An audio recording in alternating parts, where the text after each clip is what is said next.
Quick announcements.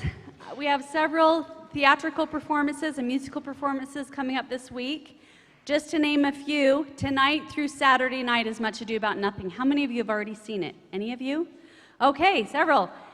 If you haven't seen it, come early. If you haven't already bought your tickets, you can buy your tickets directly after class, just across the hall at the ticket office. So do that and then avoid the long lines before the show tonight and tonight through Saturday. The show starts at 7:30, but if you come after 7:20, you'll be waiting in long lines. So get your ticket right after class tonight at 7:30 through Saturday. Also, this Tuesday the 11th, singer-songwriter Jonathan Brooke will be here.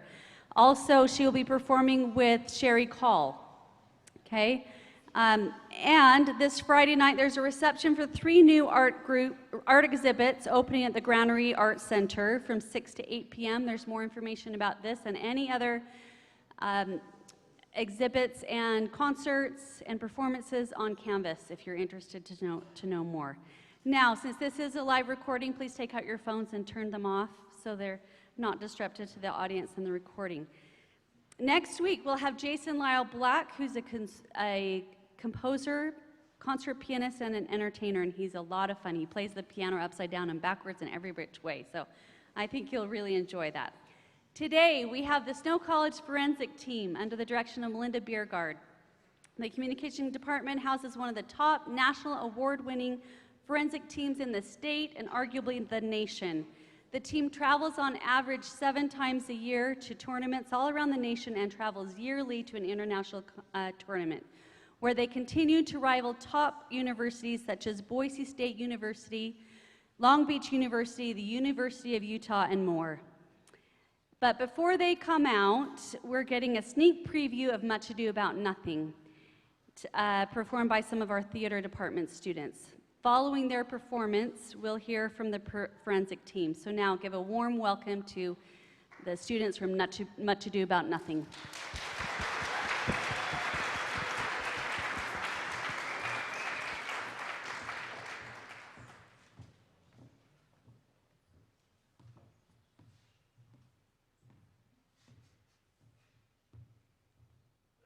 My dear Lady Disdain, are you yet living? Is it possible that Disdain should die while she has such meat food to feed it as Signor Benedict? Courtesy itself must convert to disdain if you come in her presence. Then is courtesy eternal, for it is certain that I am loved of all ladies. Only you accept it, and I would that I can find in my heart that I have not a heart, for truly I love no one. A dear happiness to women. They else would find themselves troubled with a pernicious suitor. I thank God and my cold blood that I am of your humor for that. I'd rather hear my dog bark at a crow than a man swear he loves me. Then God keep your ladyship in that mindset, so some gentleman or other may escape a predestined and scratched face. Scratching could not make it worse, and for such a face as yours. Well, you're a rare parent, teacher. A bird of my tongue is better than a beast of yours. I would that my horse had the speed of your tongue and so good a continuer. But go your way. In God's name, I am done.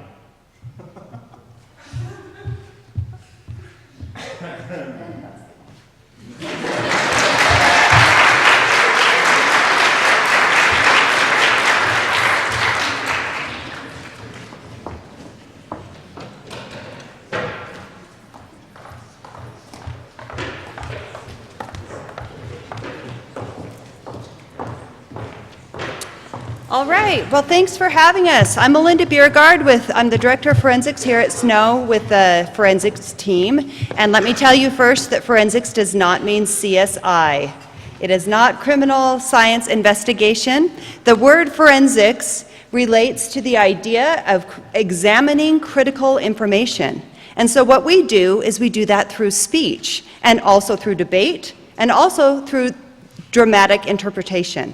So we travel all around, as she mentioned, we go different places around the nation. We're actually going to Oregon this weekend. We're leaving today for Lewis and Clark. There will be over 40 different universities present, and we compete not only against junior colleges, but also against universities. At our last tournament in Colorado, we actually placed 3rd overall, which was out of 12 different universities, and we beat the University of Utah in individual events, which was pretty cool. So I'm proud to have this group behind me, and our focus is going to be on the presidential debate. We would like to do a critical study of information on what we are seeing between Trump and Clinton.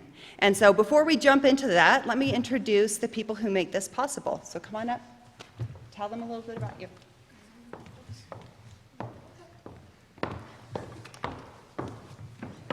Hi, I am Shawnee Platero. I do a duo with my partner Becca, who is back there someplace. I have done debate since high school, somewhere abouts, and it's something that's changed my life a lot, so I'm glad to share it with you today.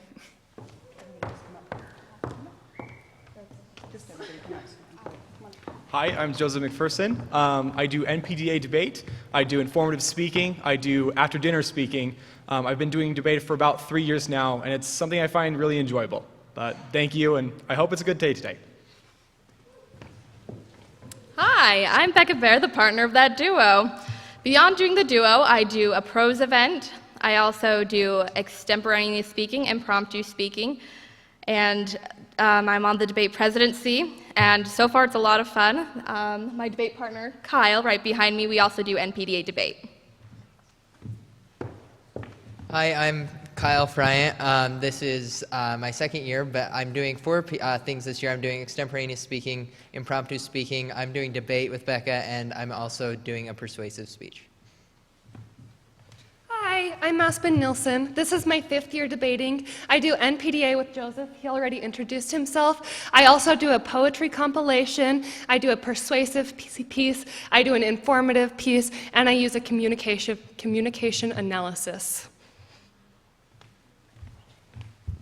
Hello, I'm Elisa Garcia, and my events are informative, dramatic interpretation, and prose. And my favorite topics are on racism and science, and I plan on becoming an environmental lobbyist. So give them all a hand. They work really hard for our school. All right, I actually have one other person to introduce, and she might be upset at me for this, but my assistant director is in the audience as well. Monica Peterson, do you mind standing?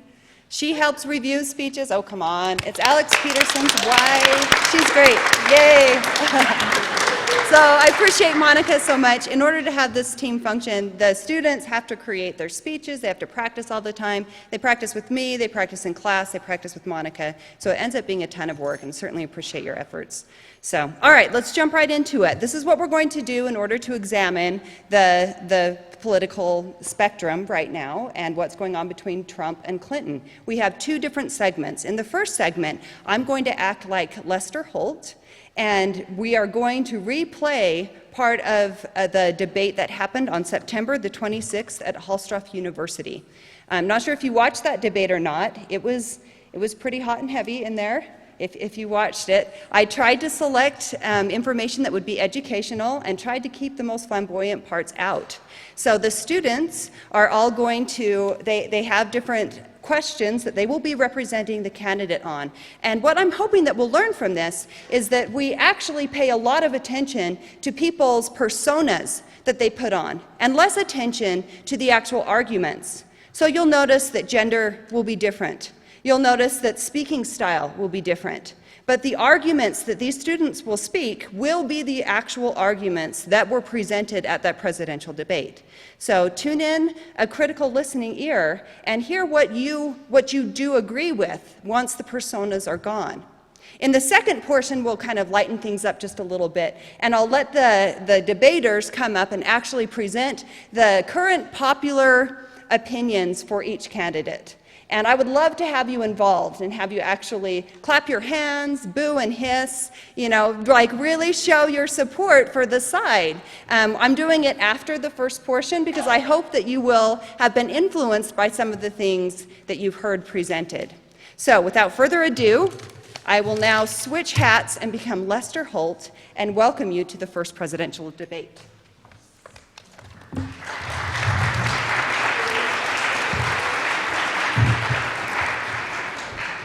Good evening.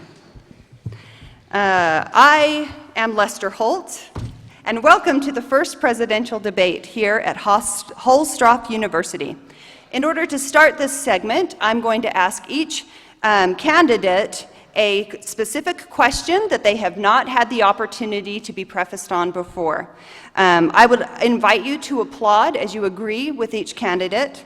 And please, right now, welcome first, you guys are reversed.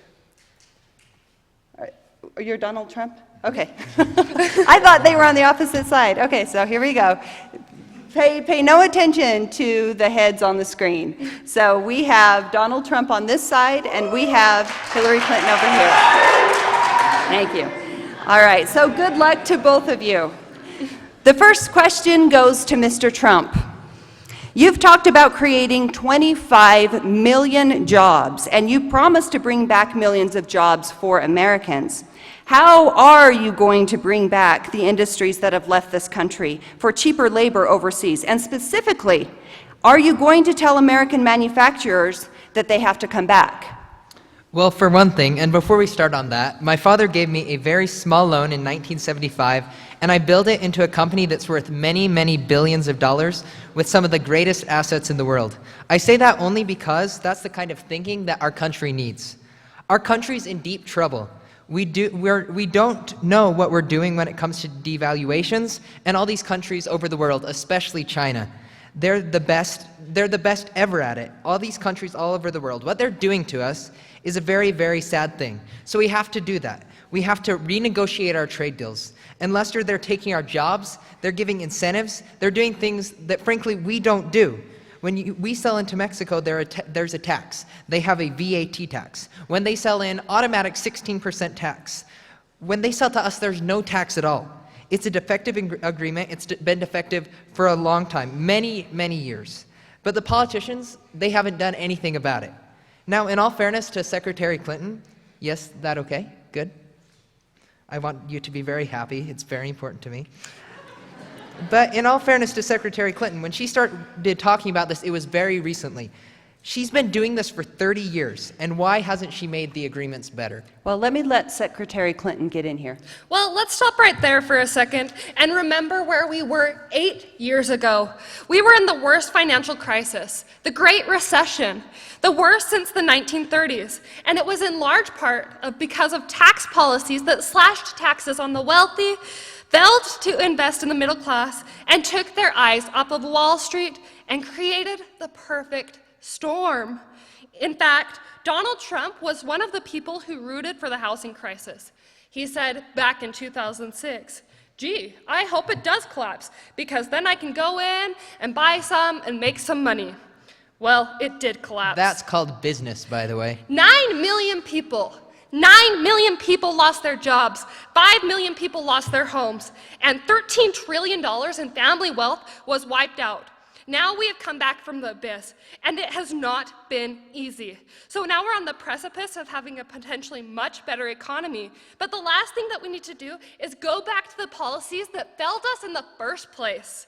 Independent experts have looked at what I have proposed and what Donald's proposed, and have basically said this, that if his tax plan, which would basically blow up the debt by over $5 trillion, and in some instances disadvantage middle-class families compared to the wealthy, were to go into effect, we would lose 3.5 million jobs and have another recession. They've looked at my plans and they've said, okay, we can do this, and I intend to get this done. We will have 10 million more new jobs because we will be making investments where we can grow the economy. Take clean energy. Some country is going to be the clean energy superpower of this 21st century. And Donald thinks that climate change is a hoax perpetrated by the Chinese. I think it's real. I did not say that. I think science is real. I do not say that. Well, actually. I'll bring jobs back. You can't bring back jobs. Well, actually, I have thought about this quite a bit. Yeah, for 30 years. All right, so let me pause right there. Please give them an applause while we get our second candidates up.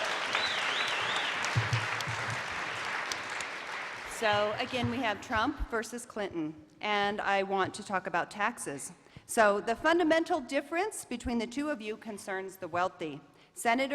Secretary Clinton, you're calling for a tax increase on the wealthiest Americans. I'd like you to further defend that. And Mr. Trump, you're calling for tax cuts for the wealthy. I'd like you to defend that. And so now the first part of this segment goes to you, Mr. Trump. Well, really, I'm actually calling for major jobs because the wealthy are going to be creating tremendous jobs. They're going to be expanding companies, and they're going to do a tremendous job. I'm going to actually get rid of the carried interest provision, and if you look at it, it's not a tax. It's really a great thing for the wealthy, it's a great thing for the middle class, and it's going to be a great thing for companies to expand. When these people are putting billions and billions of dollars into companies that are going to be bringing back $2.5 trillion from overseas, they can't bring the money back because politicians like Secretary Clinton won't allow them to bring it back. Because the taxes are so horrible and the bureaucratic red tape, so what? It's bad. We have terrible leadership, and honestly, that starts with Secretary Clinton. Okay, all right. So, same question, defend tax increases on the wealthiest Americans. Senator I have a Clinton. feeling that by the end of the night, I'm going to be blamed for everything that's ever happened. Why not? Why not? Yeah, why not? Just join the debate by saying more crazy things. Now, let me say this, it is absolutely the case. There's nothing crazy about letting our companies bring back money into our country.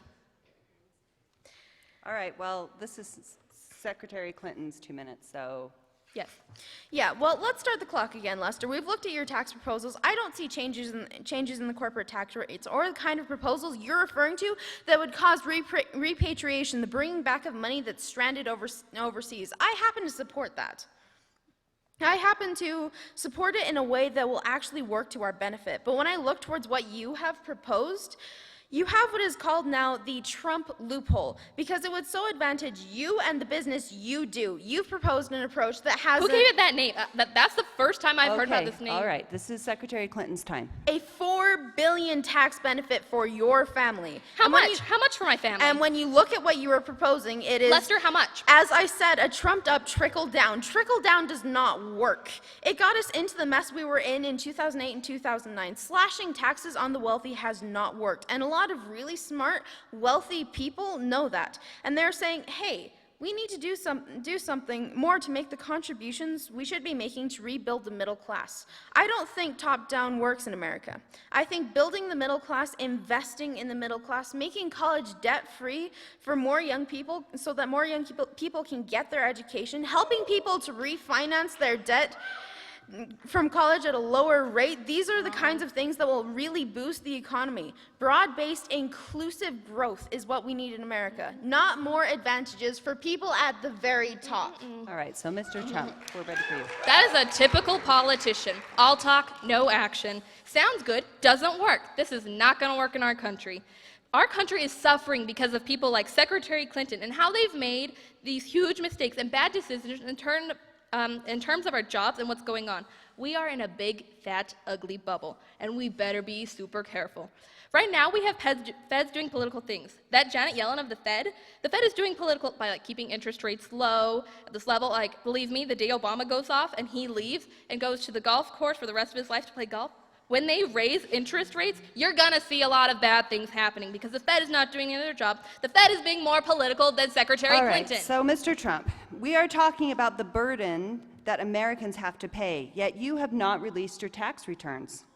And the reason nominees have released their returns for decades is so that voters will know if their potential president owes money to someone, who he owes it to, and any business conflict. So don't Americans have the right to know if there are any conflicts of interest? I don't mind releasing. I'm under a routine audit, and it will be released. As soon as the audit's finished, I will release. But the more you learn about Donald Trump and going down on the federal elections, you can go down and see I filed a 104-page financial paper statement, and it shows income. In fact, the income, I just looked at it today, I have $694 million made.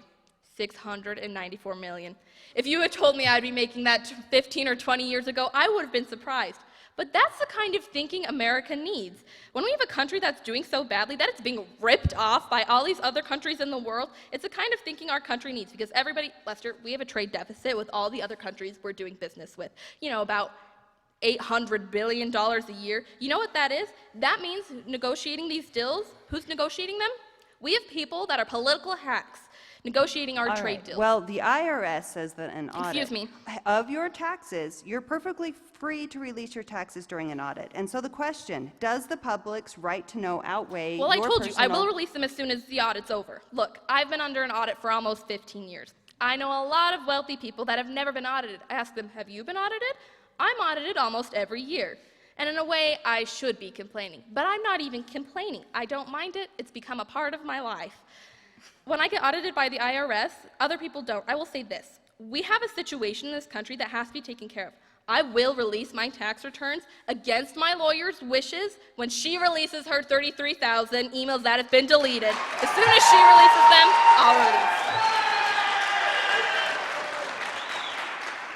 I'll release my tax returns. That's against my lawyers. They say don't do it. And I'll tell you this. No, in fact, watching shows, reading the papers, almost every lawyer says you don't release your audit until the audit's complete. When the audit's complete, I'll do it. I would go against them if she releases her emails. So it's negotiable. No, it's not negotiable. Let her release her emails. Why did she delete 33,000 emails in this case? All right, well, I'll let her answer that. Secretary Clinton. Well, I think you've seen another example of bait and switch here. For 40 years, everyone running for president has released their tax returns. You can go and see nearly, I think, 39, 40 years of our tax returns. Everyone has done it. We know the IRS has made it clear that there is no prohibition for releasing it when you're under audit. So you've got to ask yourself, why won't he release his tax returns? And I think there may be a couple of reasons. First, maybe he's not as rich as he says he is. Wrong. Second, maybe he's not as charitable as he claims to be. No. Third, we don't know all his business dealings, but we've been told through investigative reporting that he owes about $650 million to Wall Street and foreign banks. Or maybe he doesn't want the American people, all of you watching tonight, to know that he's paid nothing in federal taxes because the only years that anybody's seen were a couple years that when he had to turn them over to state authorities when he was trying to get a casino license, and they showed that he didn't pay any federal income. That makes me smart. And we'll keep guessing what it might be that he's hiding. But I think the question is, were he ever to get near the White House, what would be the conflicts? Who does he owe money to? Well, he owes you the answers to that, and he should provide them. All right, well, he also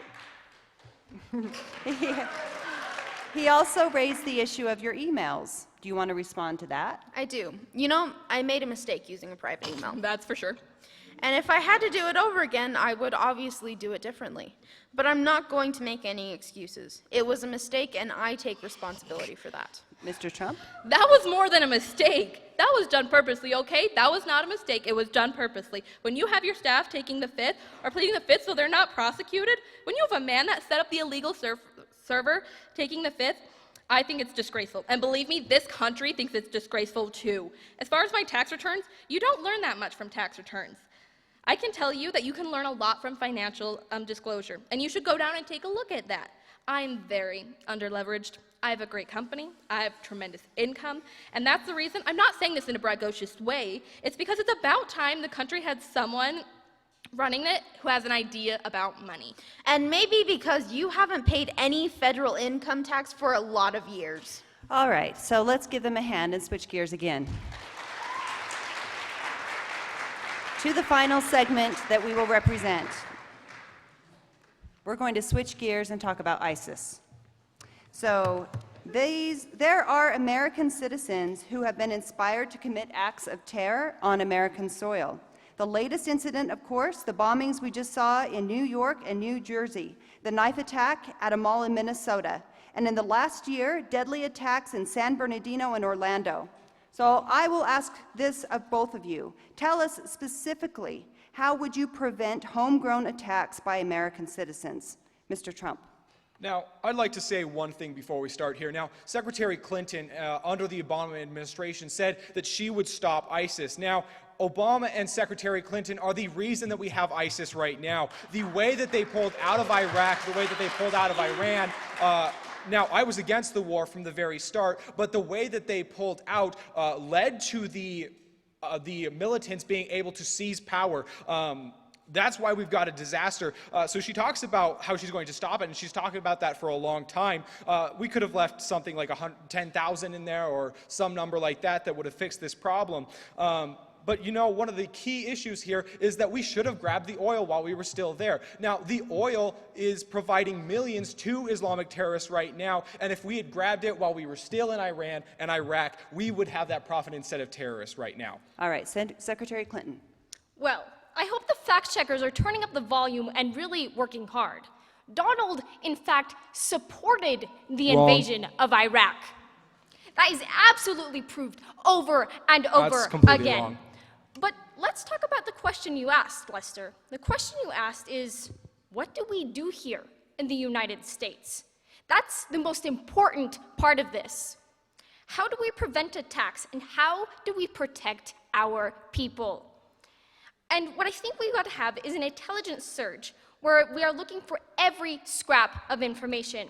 I was so proud of law enforcement in New York, Minnesota, and New Jersey. And you know, they responded so professionally, so quickly to the attacks that occurred in Rami, and they brought him down.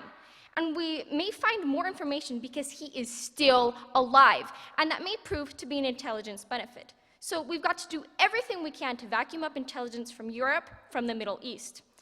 That means we've got to work more closely with our allies, and that's something that Donald has been very dismissive of.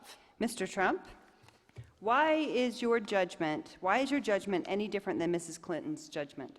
Well, you see, I've got a much better temperament than her do. I have much better judgment. You see, she spent, she spent millions of dollars on advertising. As far as, temperament, I think my strongest asset, maybe by far, is that my temperament, I'm a winning temperament. I know how to win, and she does not have that kind of temperament. Secretary Clinton? Wait, the AFL-CIO the other day, behind the blue screen, I don't know who you were talking to, Secretary Clinton, but it really seemed like they got under your skin. And I don't think that that's the type of temperament that we want as Americans in power. Secretary Clinton. Woo! Okay. The other day, I saw Donald saying that there were some Iranian sailors on a ship in the waters of Iran, and they were taunting American sailors who were on a nearby ship. He said, you know, if they taunted our sailors, I'd blow them out of the water and start another war. That is not That would good not start judgment. another war. That is not the right temperament to be commander-in-chief, to be taunted. And the worst part No, they were of what we taunting heard us. Donald say has been about nuclear weapons. He said repeatedly that he didn't care if other nations got nuclear weapons. Japan, South Korea, even Saudi Arabia. It has been a policy of the United States, Democrats and Republicans, to do everything we could to reduce the proliferation of nuclear weapons. He even said, well, you know, if there were a nuclear war in East Asia, well, you know, that's fine. That's wrong. Have a good time, folks. It's lies. And in fact, his cavalier attitude about nuclear weapons is so deeply troubling. That is the #1 threat that we face in the world. And it becomes particularly threatening if terrorists ever get their hands on nuclear weapons.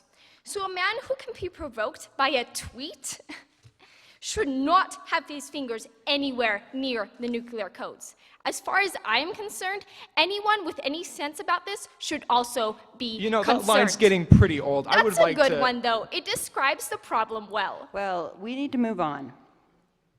Okay, the world, let me tell you, Hillary has experience, but it's all bad experience. We've had so many bad deals during the last, so she's got experience, that I agree, but it's bad experience. Whether it's the Iran deal, or that you're so in love with, that where they gave them $150 billion back, whether it's the any other bill that you can name, you almost can't name a good deal. I agree. She's got experience, but it's bad experience, and our country can't afford another 4 years of that type of experience. All right, well, here we are. We're at the final question, so, Well, one thing, Lester. well, very quickly, because we're at the final question now. You know, he tried to switch from looks to stamina. But this is a man who has called women pigs, slobs, and dogs, and someone who has said pregnancy as an inconvenience in the workplace. I never said that. He said women don't deserve equal pay unless they do as good a I job didn't say as that men. either. And one of the worst things he said about a woman was in a beauty contest. He loves beauty contests, supporting them and hanging around them. And he called this woman Miss Piggy. Then he called her Miss Housekeeping because she was Latina. Donald, Where did she you find has this? a Where did you name. find this? Her name is Alicia Machado. Where did you find this? And she has become a U.S. citizen. Oh, really? And you can Really? bet that she is going to vote this November. Okay, good. Let me just tell you, you know, Hillary's hitting up with, tremendous commercials. Some of it said in entertainment, some of it said, somebody said something very vicious to me, Rosie O'Donnell. I said very tough things to her, and I think everybody would agree that she deserved it, and nobody feels sorry for her.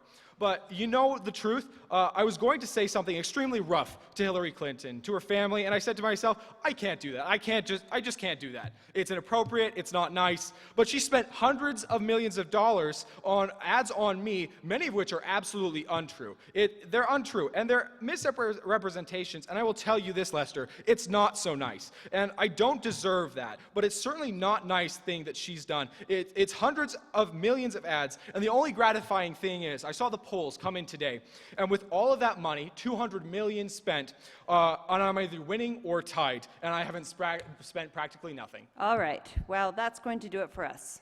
So give the last candidates a round of applause.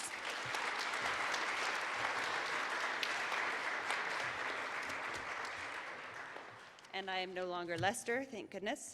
So the reason that we're reading, we don't usually read material when we are performing at all, but I took this directly from the transcript of the debate. These were the words of the candidates. So let's hear where you would have voted based off of just the three issues that you heard represented. So I want you to clap and cheer for the candidate of your choice.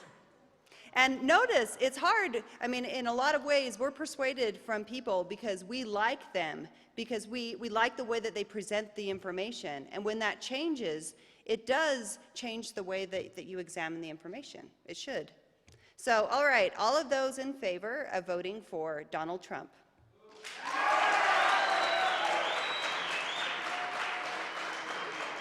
Okay, and those of you in favor of voting for Secretary Clinton.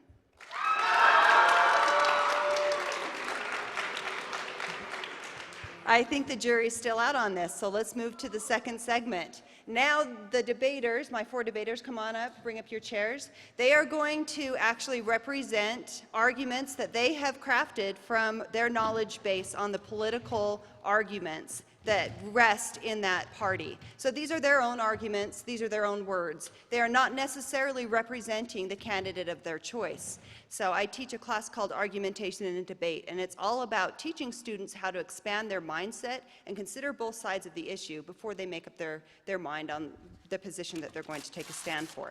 So I'll let you guess at the end which candidate you really think that they did support, and we'll also have a final vote. So are you guys ready?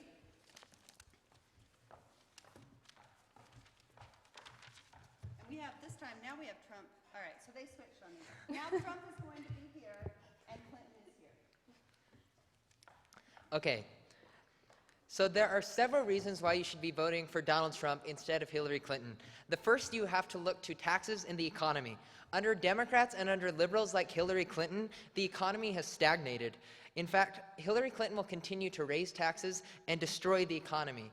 Donald Trump is the only candidate who has a tax plan which will actually bring jobs back because it will cut taxes, and so you're not going to have to worry about that. Your business owner's not going to have to worry about that. They'll see their taxes cut, while Hillary Clinton would raise taxes by trillions of dollars.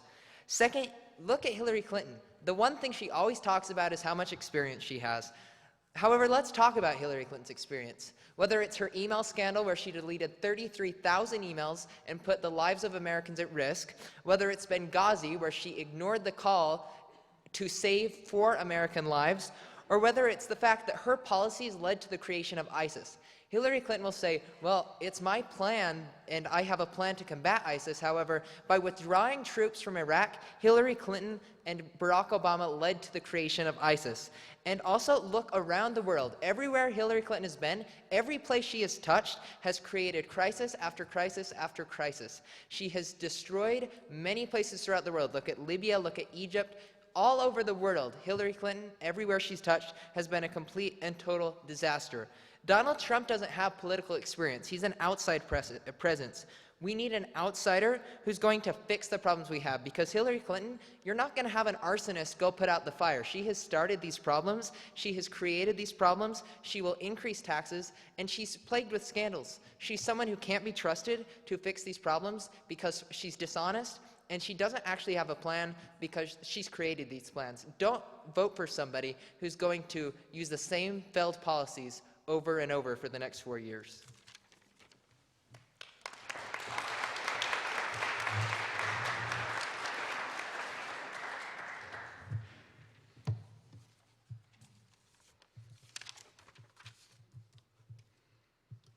Okay, I'd like to go over 3 main points in favor of Hillary Clinton. We'll talk about her ability to exceed in international affairs. Second, her ability to address domestic issues. And finally, the fact that she is much more predictable than Donald Trump. Let's go on to our first point, which is international affairs. Now, many people around the world, many diplomats, including those in Europe, believe that Hillary Clinton is a familiar face that they can move forward with diplomatically, which means that Hillary Clinton already has the inside scoop on everything that needs to happen. She, through her position as the First Lady and through her position as the Secretary of State, Hillary Clinton has experienced many of the crises that the United States has gone through throughout the last decade, which means that Hillary Clinton is already prepared to deal with the issues that face us right now.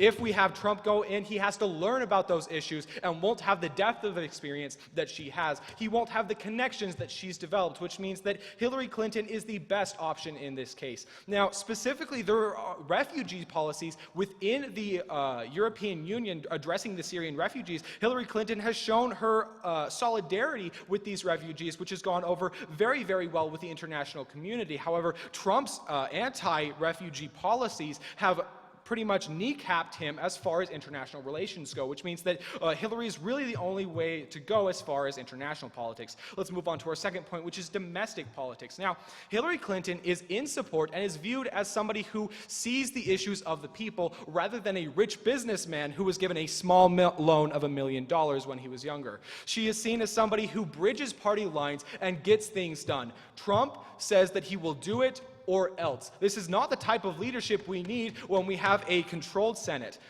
In addition, Trump is not somebody that we can rely on to be predictable, which is why we have to vote for Hillary today. Thank you.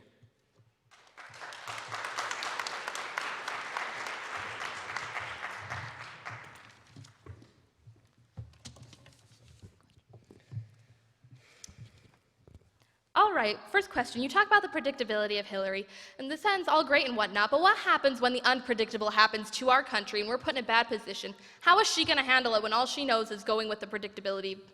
Well, the fact is that the Secretary Clinton already has plenty of experience that will allow her to respond to international crisis very quickly and very effectively. Donald Trump doesn't have that experience, which means that he would have to learn on the job, which is very, very difficult. Hillary already has that experience and would thus be able to respond very effectively. You keep talking about experience. However, can you even name a single foreign policy success Hillary Clinton has had? All she's done is lost lives and been a scandalous person. There are several tax deals that Hillary Clinton has negotiated with Germany that have led to wonderful economic impacts within the European Union. But how do you counter that Hillary Clinton led to the creation of ISIS? How can she take on ISIS when she created it? That's completely false. Right now, you're just spreading lies that Hillary Clinton created this. You have no warrant or no backing to that argument, so you can't make that claim in a debate.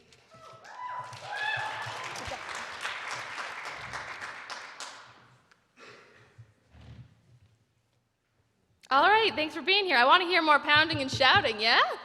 All right, so let's go on to a couple of their points. I want to focus on their 3 main points. They talk about how Hillary has this great international relation. Actually, let's take this a step further. What Hillary does is she's acting as a sort of weak person in this case. We need someone who is strong to represent the United States in its hegemonious state. That's Donald Trump. If you want to look at international relationships, again, it's Donald Trump. We need someone who's not afraid of political correctness to get the things done that we need as a nation. We can also look at their second point, talking about domestic issues. We'll come back to this in a moment. Look at their predictability. They say that Hillary Clinton has the inside scoop on everything, she'll be good. If she had the inside scoop, what happened at Benghazi? If she had the inside scoop, why are their lives lost? We can also be looking at the 33,000 emails that disappeared into nowhere. All right, we can create this analogy. What if those were lives? Because Hillary Clinton was indeed in charge of more than just 33,000 lives. They're gone. That's what happens when we're looking at Hillary Clinton as a president. She's going to be deleting emails. She can delete people just as easy. Let's also look into their domestic issues, how she's actually going to be solving them. My partner's brought up as our main point Trump is the only one offering a tax plan that decreases our tax. Hillary will be increasing this by trillions of dollars. Do you really want more tax right now? You poor college students, can you afford it? I think not. Let's also look at our second point, talking about Hillary's experience. Yeah, they can talk about the experience Hillary has, but it's bad. If she had the inside scoop, then why are we seeing all these bad things happening? If she's having the inside scoop, why is she hurting our own nation? We can't be allowing her to be president in this case. So if you're going to be voting on their 3 points about international relations, domestic issues, and predictability, you're going to be voting for Trump. You can be seeing that Trump is actually going to be representing what we need as the American people instead of curtailing all of these political issues. That's why, in this case, you're going to be voting for Trump today. Thank you.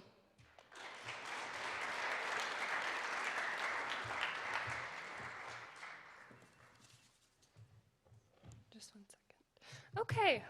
I'm really glad to have everyone here today. We have a lot to talk about, so let's just kind of jump into what's going to be important here. I'm going to go over what my opponents have brought up, and then we'll move over to our side of the debate and what's going to be crucial. So my opponents bring up this point about the taxes and the economy, and I'm really glad they brought that up because a New York Times article just 5 days ago says that Trump declared a $916 million loss on his 1995 tax returns and thus has failed to pay taxes for the past 18 years. And Trump and his campaign have yet to refute these statements.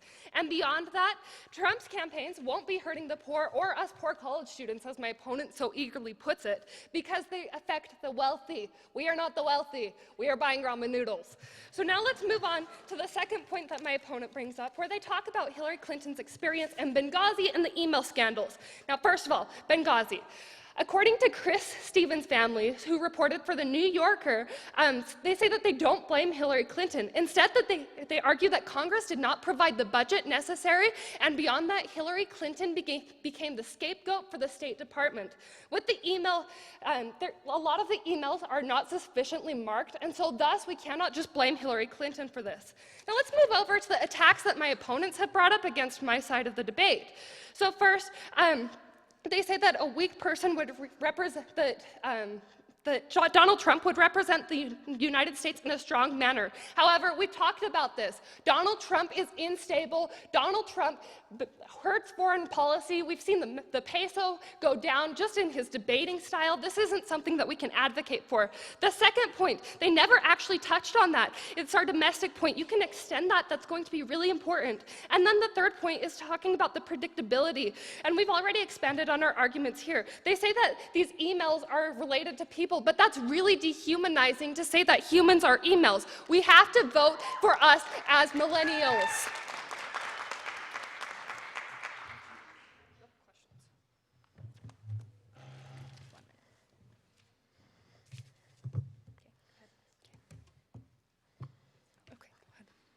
Okay, so I'd like to start out with a question for Donald Trump. Now, you state that his tax plans would actually benefit the poor. So exactly which group are benefited by Donald Trump's tax plans? Well, right now, according to liberal policies, jobs are getting outside of the United States. If we followed his tax plans, jobs would come back in and people would begin to make more money. Hillary Clinton would just continue to ship jobs overseas because of her awful tax policy. When we've seen examples in the past of higher employers getting at tax breaks, we've seen them actually just pocketing that extra money. So what proof do you have that these employers getting the tax break will actually turn around and hire more Americans? The last time this happened, Ronald Reagan created 15 million jobs. I'd say that's a pretty big impact. Really? Because that was like a long time ago. We can't make that argument for the status quo. What do you have to say about Donald Trump calling women pigs and slobs? How can we vote for somebody who's racist and sexist and says all these horrible things? You're trying to change the argument because you know Donald Trump's the only person who will bring jobs back to the United States of America.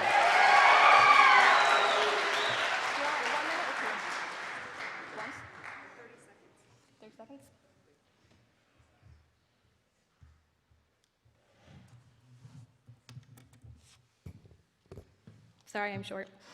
Okay, let's begin. So today we've had a pretty good debate, and I'm going to tell you what you're actually going to be looking at in this debate. There's two things we're going to start off with. You're going to look at the economy, and reputation. Let's start off with the economy. You can see that Trump is actually going to be doing the best for the economy. They don't even look at our tax plan besides saying, we're college students, we have ramen. That's what Donald Trump is wanting to fix. We need to have an evening out, and that's why his economic plan is going to be benefiting us. We can also be looking at reputation. If you want to vote for Clinton, you can vote for those scandals, you can vote for those lost lives, you can vote for death. But at the end of the day, Donald Trump is again going to be winning us and winning us again.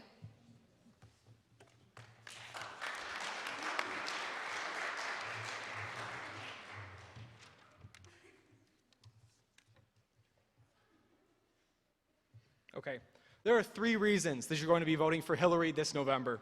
The first is that Hillary supports millennials and middle-class Americans who need a break, rather than Donald, who supports upper-level executives hoping that they'll bring back jobs. This has historically been false, which means that what you're going to see is the wealthier getting wealthier and the poor getting poorer. Now, you're also going to vote because Hillary Clinton is a voice that can be listened to with international diplomacy. She has the experience to allow her to respond to problems in the future. Thank you.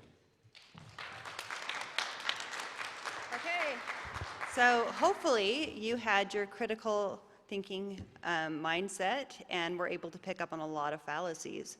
So they represented a lot of the current political views and what you'll hear in the media, but hopefully you will go and read more about it yourself, because most of the information that we take and that we hear on a day-to-day basis are riddled with different fallacies, different overgeneralizations, different comparisons that aren't really based on the true information. So, but let's give them credit and find out how you would vote after hearing the popular views. So those of you now who are ready to sign the ballot for Donald Trump, let's hear it.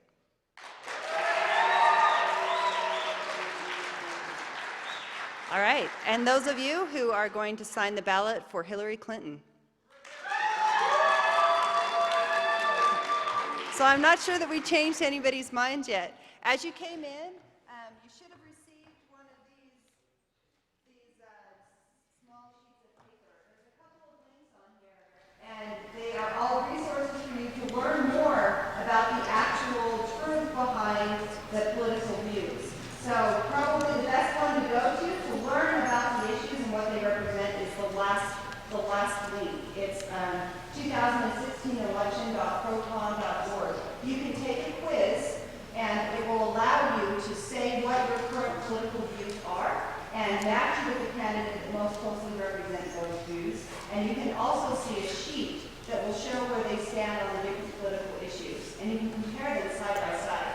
So I hope that you've enjoyed this kind of mock debate of sorts, but what I really hope is that it's inspired you to A, register to vote. Vote this November. Make your voices heard. And second, be educated about the actual issues. Be critical and clear. Don't take anything at face value. You should research and learn about the issues on your own. And then let's all come together and vote to make the country what we actually do want it to be. So thank you.